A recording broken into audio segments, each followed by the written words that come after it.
Kinabukasan, maaga pa lang, si McCoy nagpatulong na agad kay Edward gumawa ng isang bulaklak gamit ang tissue paper. Sa mami ko. Because I always plant a rose every Valentine's. At nang tapos na sa kanyang ginagawang mga regalo, nagpunta na kay Kuya si McCoy. Kuya, may hilingin lang po. Favor lang po. May gusto lang po sana ipabigay sa mami ko po, kuya.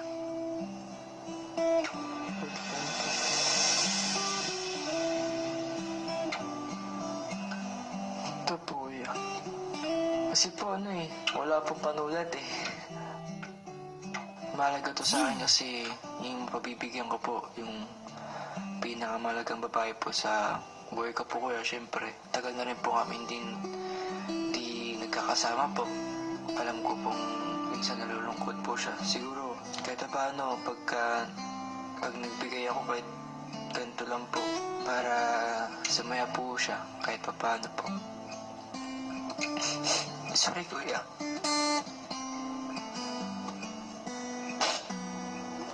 Bakit mo, kuya?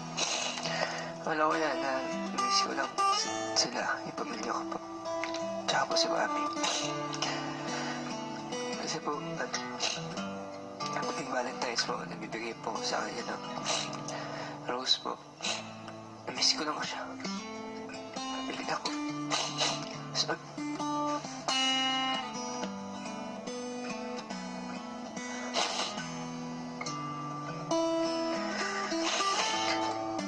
gusto ko lang po sabihin po sa kanya na Happy Valentine's. Na sorry kung ngayon araw wala ako.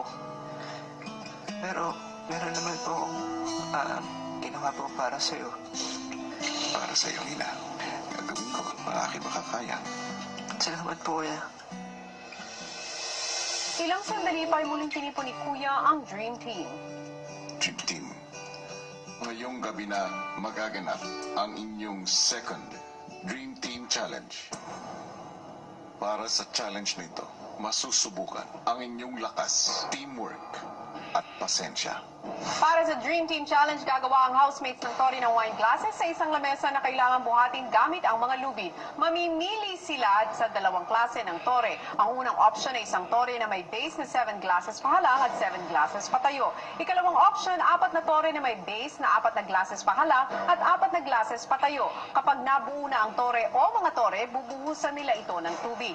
Kapag napuno na nila ang mga baso, kailangan manatiling nakatayo ang tore ng kalahating oras. Magsisimula muli sa simula ang housemates kapag tumapak o lumagpas sa itinalagang area, sumayad sa sahigang markers na nakakabit sa table o may nahulog na baso habang nilalagyan ng tubig. At meron lamang silang 7 oras para sa hamon na ito.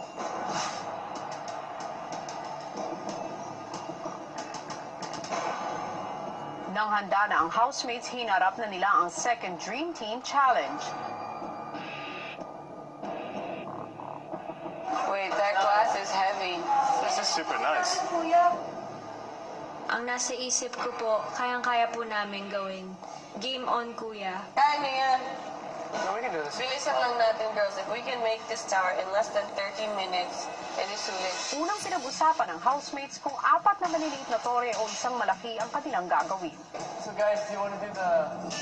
7 na natin. Oo, yung gagawin natin. Kasi yung 4 na 4x4, ang dami nun.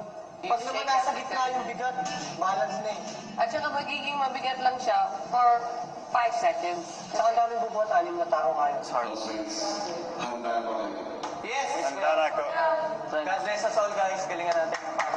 Housemates, ang inyong second Dream Team Challenge ay magsisimula na in 3, 2, 1, go! Susunod! For Hirap Down na muna. abutin yung top. Down muna. Even my mind, pag kahit Magkasundo reach ko rin na. kung sino I'll do the gagawa. top. I'll Para carry it. If you maganda. don't want to carry, I'll carry it. And then when you cannot reach the tray, let's talk it out kasi awkward.